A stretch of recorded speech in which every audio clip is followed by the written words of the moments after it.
Na noite em que a luz surgiu no fundo do brejo, o sino da igrejinha tocou sozinho, sem vento e sem mão humana. O sol rachou o silêncio como um aviso antigo, e quem estava acordado sentiu o coração falhar por um instante. O brilho não piscava nem se movia, apenas existia, profundo e intenso, refletindo nas poças d'água parada. Alguns jurar ver sombras andando ao redor dela, outros disseram ouvir um sussurro vindo da lama. Eu vi tudo da janela de casa e soube, naquele exato momento, que aquela luz não era coisa viva nem morta, mas algo preso entre os dois. O brejo sempre foi evitado depois do pôr do sol, mas nunca temido. Naquela noite, porém, o medo ganhou forma, cor e endereço, e a vila inteira entendeu que algo esquecido havia decidido se lembrar de nós. Pedra Fria era pequena demais para guardar segredo por muito tempo, mas grande o suficiente para fingir que eles não existiam. O brejo ficava atrás das últimas casas, um mar de lama, tabuas hartas e cheiro d'água velha. De dia, servia para espantar a criança curiosa, de noite, para alimentar histórias. Quando a luz voltou na segunda madrugada, mais forte e mais baixa, ninguém riu. Os cães se esconderam, o gado se agitou nos currais e uma sensação de pressão tomou o ar, como se o mundo tivesse mais pesado. Seu Nicanor, o mais velho da vila, ficou pálido, viu o carão e murmurou um nome que ninguém ouviu direito. Antes que alguém perguntasse, ele entrou em casa e trancou a porta. A partir dali, cada morador começou a lembrar de coisa que jurava ter esquecido. No terceiro dia, a vila acordou com marcas estranhas perto da água. Não eram pegada comum, nem de bicho, nem de gente. Pareciam sulcos longos, como água arrastada com dificuldade. O cheiro metálico se espalhou pelo ar, misturado com o odor do brejo. O padre tentou calmar os fiéis, dizendo que luz engana os olhos, mas a voz dele tremia.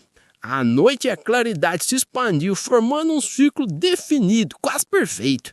O brejo, que sempre borbulhava de vida, ficou mudo, nem um inseto, nem um sapo, apenas a luz, respirando lentamente. Foi quando percebi que ela não iluminava para fora, mas para dentro, como se quisesse mostrar a água expandida sobre a lama. A curiosidade começou a vencer o medo, e isso eu sabia, era sempre o começo da desgraça. Resolvi ir até lá quando o silêncio ficou insuportável. Levei uma lanterna fraca, uma corda e a coragem emprestada do desespero. A cada passo a lama prendia meus pés e como mão tentando me deter. O brilho ficava mais intenso quanto mais eu avançava, e um zumbi tomou conta da minha cabeça, fazendo lembranças que não eram minhas surgindo de repente. Vi rostos desconhecidos, ouvi gritos abafados e senti um medo antigo, pesado, como culpa. Quando cheguei à borda da água, percebi que a luz vinha de água submerso, um objeto grande, liso, coberto de limo. Ao tocar, senti um choque leve, não elétrico, mas emocional, como se tivesse encostado numa história mal enterrada. A luz pulsou forte e eu caí de joelhos, chorando sem saber por quê. Passei dias febril, atormentado por sonhos que se repetiam. Sempre o brejo, sempre o homem correndo, sempre o brilho sendo empurrado para a água às pressas. Quando melhorei, fui procurar seu Nicanor. Ele me recebeu em silêncio, olhando para o chão e depois de muito insistir, falou. Contou que décadas atrás, um grupo de engenheiros veio à vila testar um equipamento experimentar, algo que prometia energia infinita. A máquina falhou, pessoas morreram. Para evitar escândalo, enterraram tudo no brejo, inclusive os corpos. O acordo foi simples, silêncio em troca de proteção. A luz, segundo ele, era o coração da máquina, ainda ativo, alimentado não por eletricidade, mas pela culpa de quem participou. Quando terminou, o seu Nicanor parecia menor, como alguém que finalmente entregou um fardo pesado demais. Naquela noite, a vila inteira se reuniu perto do brejo. Não havia grito nem casa arte, apenas olhares cansados. A luz parecia maior, quase tocando a superfície da água. Entrei no brejo acompanhado de mais 2 homens, cada um carregando seus próprios pecados. Cavamos com as mãos, sentindo a lama ceder até que o objeto emergiu. Era uma estrutura metálica estranha, coberta de símbolos que ninguém reconhecia. Quando ficou totalmente exposta, a luz se intensificou ao ponto de doer no joia. Um vento frio soprou e ouvi vozes, não como palavras, mas como ecos de sofrimento. Então, lentamente, o brilho começou a diminuir, como se tivesse satisfeito por finalmente ser visto.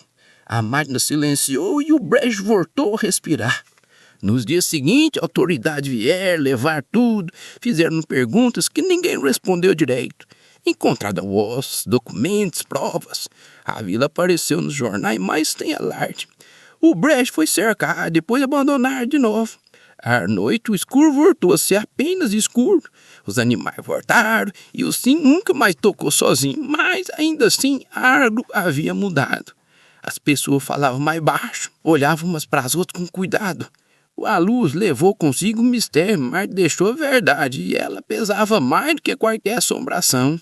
E eu às vezes ainda sinto o zumbido na cabeça quando passo perto do brejo, como um lembrete de que certas coisas não querem vingança, apenas reconhecimento. Com o tempo a história virou sussurro, depois lenda. Criança passar a dizer que o brejo já era uma assombrado, fez saber por quê. Os mais velhos deixaram, talvez por cansaço, talvez por respeito.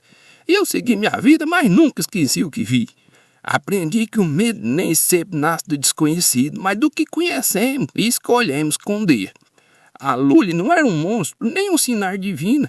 Era memória condensada, exigindo espaço. E quando finalmente teve, se apagou.